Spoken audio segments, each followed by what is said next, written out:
Confine yourself to the present. Marcus Aurelius. Smile genuinely. A genuine smile emanates from the very core of our being. It flows not from the muscles of the face alone, but from a feeling of joy, warmth, and openness that permeates our entire body. You can sense the difference instantly between this and the plastic, forced upturning of lips that is often called a service smile. When we smile authentically, our eyes crinkle, our facial muscles relax, and our whole presence softens in a way that quietly announces, "I come in peace and goodwill." On an interpersonal level, a natural smile acts as a non-verbal welcome mat, inviting others to feel safe, accepted, and comfortable in your presence. It communicates that you aim for no harm and that you are willing to engage positively. In fact, smiling has been shown to activate mirror neurons that allow us to more easily understand each other's mind states and sync up on an emotional frequency. Paradoxically, you become more persuasive and influential, not through steely seriousness, but through an aura of warmth and lightheartedness. There are powerful psychological effects at play in a true smile as well.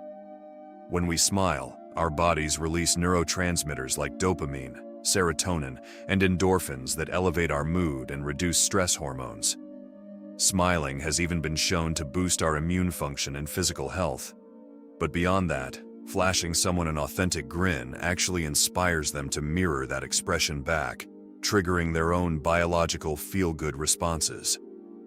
You quite literally become happier by making someone else smile in return. Throughout human history, many of humanity's great spiritual sages have been revered for their blissful, radiant smiles, expressions that seem to transcend words and directly transmit their enlightened state. The Buddha's smile was said to outshine the radiance of thousands of suns. It takes no verbal effort to sincerely smile at someone on the street, at a family member returning home, or at colleagues starting a meeting. And yet, this simple act possesses an alchemical power to disarm strangers, create an atmosphere of goodwill, subtly lift the spirits of those around you, and remind others of our shared humanity. A genuine smile becomes the calling card of your positive presence long before you've uttered a word. Listen attentively. True listening is an art form that too few people have mastered. In our frenetic, distracted world, so many of us have become accustomed to half-listening, nodding along as someone speaks while our minds wander elsewhere, eagerly awaiting our turn to talk. But deep, attentive listening is a skill that can transform our relationships and our understanding of the world around us. When you really listen, you do more than simply hear the words someone says. You open yourself up to grasping their full meaning and intent. You pick up on the subtle cues in their tone, inflection, and body language that add color and context to their spoken words. You make space to receive not just the literal statements, but the deeper emotions, perspectives, and experiences underlying them.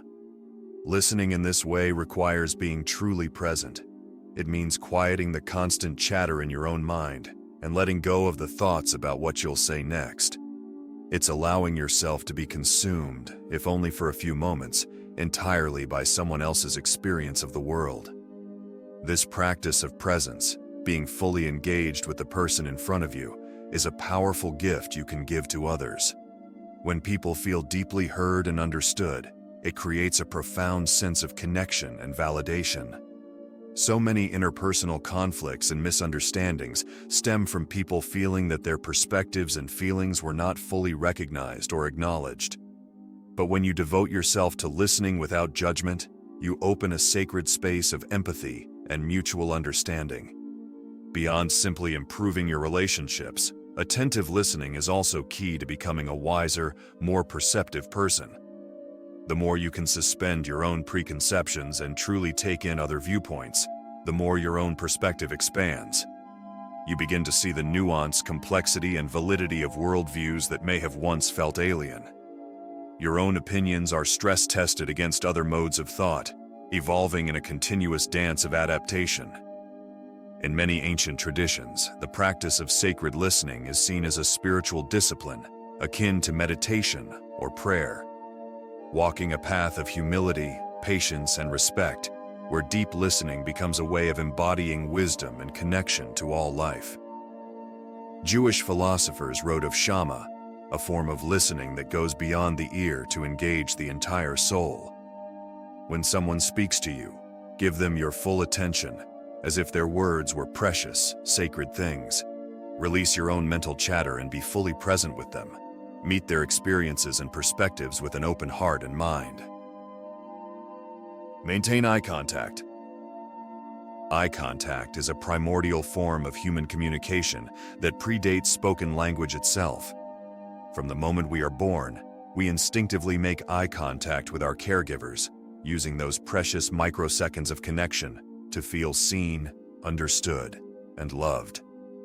Those micro-expressions and subtle energetic transfers between two pairs of locking eyes form the foundational basis of trust and attachment. As we grow older, making eye contact retains this deep psychological significance. Looking someone directly in the eyes when we speak creates an unspoken channel of connection, indicating that we are fully present and engaged. It signals confidence, credibility, and authenticity. We feel that the person's attention is undivided, that we hold the focal point of their consciousness, if only for a few moments. In many indigenous cultures, rites of passage and coming-of-age ceremonies involve intense periods of being asked to hold prolonged eye contact. It is seen as a way to build fortitude, increase self-awareness, and forge interpersonal bonds. The Maori people speak of looking into the windows of the soul through eye contact. For the Dine people, making eye contact is considered a way to share and receive positive energy and wisdom. Beyond simply signaling confidence and presence, eye contact has been shown by researchers to tangibly increase feelings of belonging, trust, and rapport. When two people are in attunement through their gaze, their neural activity actually becomes synchronized in an embodied experience of mutual understanding. Chemicals like oxytocin are released, creating feelings of closeness and connection. Of course, cultural norms and personal boundaries around eye contact can vary. In some contexts, excessive eye contact may be considered rude or inappropriate. There is an art to striking the right balance, maintaining enough eye contact to create rapport and presence, without staring so intensely that the other person feels violated or uncomfortable. As with most human skills, developing this capacity for appropriate, energy-enriching eye contact takes practice and the tuning of intuition. But it is a powerful practice to cultivate. For in those charged moments of two souls meeting through two pairs of locking eyes, we create portals of recognition, trust, and understanding. We remind each other that we are not just minds encased in flesh, we are radiant vessels of consciousness, energy, and spirit. What better way to honor our shared humanity? Exude calm confidence. In a world that prizes bluster and bravado, there is a quiet strength that comes from exuding calm confidence. This grounded, composed way of moving through life silently commands respect. It is not arrogant self-aggrandizement, but rather a secure sense of self-possession arising from being anchored in one's core values and identity. Those who embody calm confidence seem to navigate even the stormiest seas of life with poise and equanimity. They do not easily become flustered or thrown off kilter, as their emotions are not buffeted by every passing circumstance. An aura of unshakable centeredness emanates from them, creating an atmosphere of reassurance that puts others at ease. This is not to say that a calmly confident person is emotionally flat or repressed. In fact, they can feel everything from joy to sorrow as deeply as anyone. But those emotions move through them like clouds passing through an open sky, rather than defining their entire subjective experience. They remain grounded in the bedrock of their core being, uncaught in the turbulence of passing storms. There is tremendous power in this way of showing up in the world. When an individual can remain level-headed and unflustered even amidst stressful situations, it inspires others' confidence and trust. We sense that they will not be easily unnerved or make rash, emotionally reactive decisions. People gravitate towards the reassuring presence of those who seem unflappable in a crisis. Many great spiritual teachers throughout history have embodied this energy of calm confidence as the fruit of their rigorous inner work. The Buddha was said to walk as softly as a herd of elephants. The most respected indigenous elders and shamans sit with a quiet rootedness that stills the mind. With this inner foundation in place, outer circumstances can be responded to from a place of clarity and non-reactivity rather than being governed by unconscious impulses. One can take principled action rooted in wisdom rather than being pushed and pulled by the winds of fear, anger, or cravings. This is true power, the strength that comes through wisdom and centeredness. In our increasingly frantic world, those who move with grace under pressure will be the ones respected and followed. The rattled and erratic cannot lead or inspire others. But those who exude calm confidence in the eye of any storm become forces to be reckoned with. Their strength lies in remaining anchored in the unwavering truth of their authentic nature. And from that calmly assured place of self-possession radiates an influence that cannot be denied. Follow through on your commitments. We have all experienced the disappointment of getting our hopes up based on grand pronouncements, only to be let down when those statements fail to translate into tangible follow-through. Whether in business, personal relationships, or any other domain of life, the ability to reliably do what you say you will do is the true mark of integrity. It signals trustworthiness, dependability, and authenticity. Over time, this consistent alignment between words and deeds cultivates a solid reputation that precedes you and becomes your personal brand. On a deeper level, keeping true to your commitments is really about respecting yourself. When you make a promise and uphold it through disciplined action, you build self-trust and self-respect. You become a person of uncompromising inner congruence. What you think, say, and do are all in harmonious alignment. This creates tremendous personal power, confidence, and freedom from debilitating self-doubt. Conversely, when you perpetually fall short of your stated intentions, it erodes your self-worth and sabotages your ability to achieve your goals. That constant cognitive dissonance between speech and conduct depletes your energetic reserves and keeps you stuck in inner conflict. You lose credibility in your own mind, let alone in the eyes of those around you. There are many reasons we sometimes fail to honor our commitments: lack of foresight, fear, laziness, and circumstances beyond our control. But the most common source is failing to look deeply at our motivations and whether we are overextending ourselves to please others at the cost of personal integrity. Keeping commitments requires asking yourself some soul-searching questions before making promises. Am I clearly understanding what is being asked of me?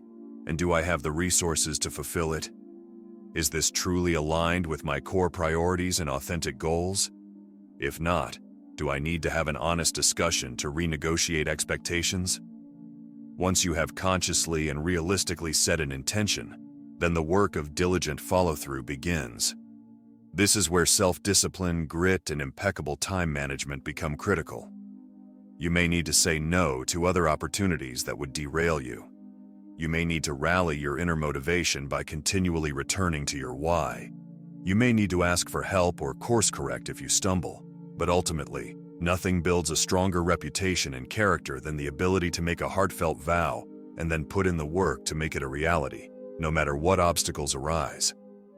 At the end of the day, it is not our eloquent words or good intentions that truly create value in this world. It is the grit, discipline, and integrity to consistently transform rhetoric into meaningful results. Slowly but surely, you become one of the people that others point to as living with purpose, character, and unmistakable authenticity. Be punctual.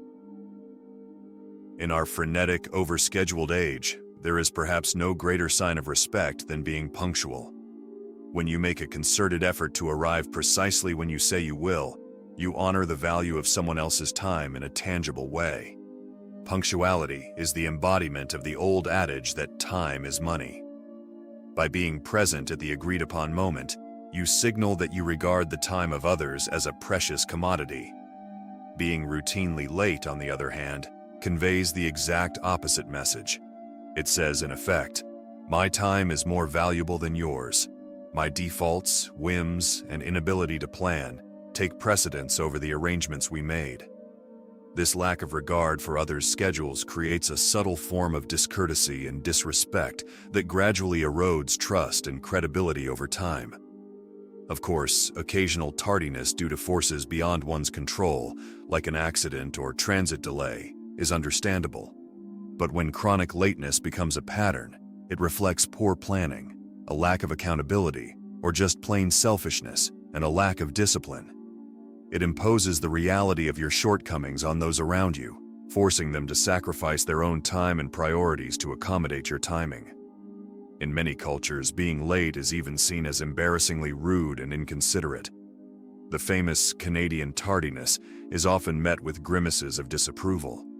In Germany and Switzerland, it is considered shockingly impolite to show up even 5 minutes behind schedule for a meeting or appointment. Beyond just common courtesy, developing the habit of punctuality has concrete benefits.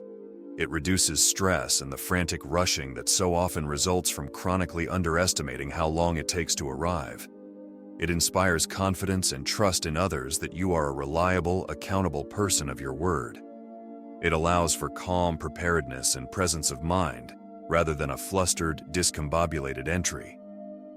Punctuality also creates a positive cyclical effect. When you make a practice of respecting others' time, they are far more likely to extend that same courtesy back to you. Your efforts become mirrored, resulting in better scheduling coordination and reduced idle waiting for everyone.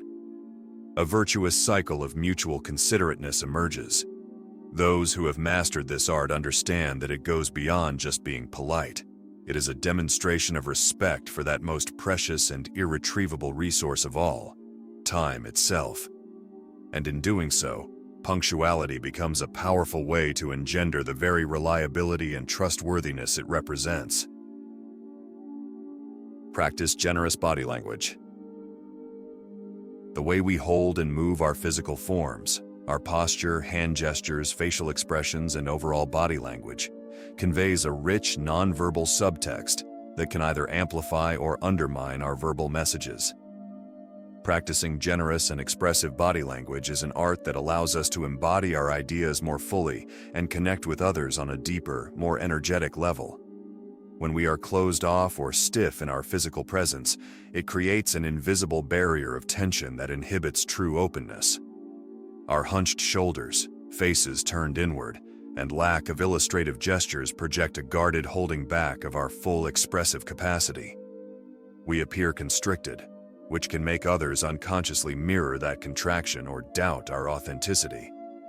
The message our bodies send is, "I don't feel safe enough to open up and be seen fully."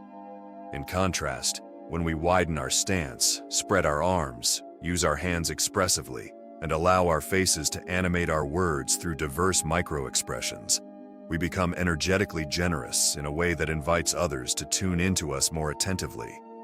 Our physical openness creates metaphoric and literal openings for our message to land with more visceral resonance. We appear confident, unguarded, and passionate, attributes that draw people into our presence. Beyond enhancing receptivity, expressive body language also allows us to more fully inhabit our own ideas and emotional experiences. The mind-body connection flows both ways. When we embody a feeling or concept physically, we comprehend it more viscerally. If we speak about something with a flat tone and no gestures, our words can feel hollow or disconnected from their living truth. But when we let our limbs and torso animate our expressions, we breathe full-bodied life into our communication. Our words gain extra resonance when our whole being is behind them. We become more compelling, creative, and captivating communicators. And we open energetic channels with others that transcend just the literal meaning. A dance of intimate relating occurs through the poetry of bodies in motion. Recognize others' efforts. When we take the time to shed sincere, heartfelt praise upon those around us, it creates a profound ripple effect of goodwill, motivation, and positive reinforcement. We can view the accomplishments of others through a scarcity mindset. If someone else is being lauded or achieves something impressive, we subconsciously fear that their success might diminish or obscure our own merits. This miserly impulse to be stingy with praise stems from insecurity and egoistic comparison. We forget that shining a light on someone else's talents and hard work does nothing to dim our own radiance. Having the abundant spirit to celebrate others is a superpower that uplifts entire communities and brings out the best in people. When we vocalize our genuine admiration and enthusiasm for those who earn it, we infuse them with inspiration to continue striving. Our specific, meaningful recognition lets them know their labor was seen and valued. We anoint their victories as worth honoring and remembering. This generosity of spirit motivates further excellence. Beyond the impact it has on those being praised, amplifying others' achievements also benefits the amplifier. By making the conscious daily effort to shine light on other people, we expand our perspective beyond our own narrow self-interest and reaffirm our interconnectedness. We keep ourselves grounded in humility and become exercised in the muscle of authentic appreciation. Our own joy gets multiplied whenever we revel in someone else's successes as if they were our own. The act of giving a shout-out triggers the release of oxytocin and dopamine in both the giver and receiver, reinforcing trust bonds. It boosts motivation, confidence, and self-esteem.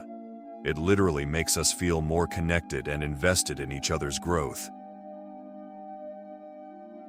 If this video resonated with you, please like this video and subscribe to the channel for more insights on embodying your highest potential and bringing upliftment to our world through your daily presence.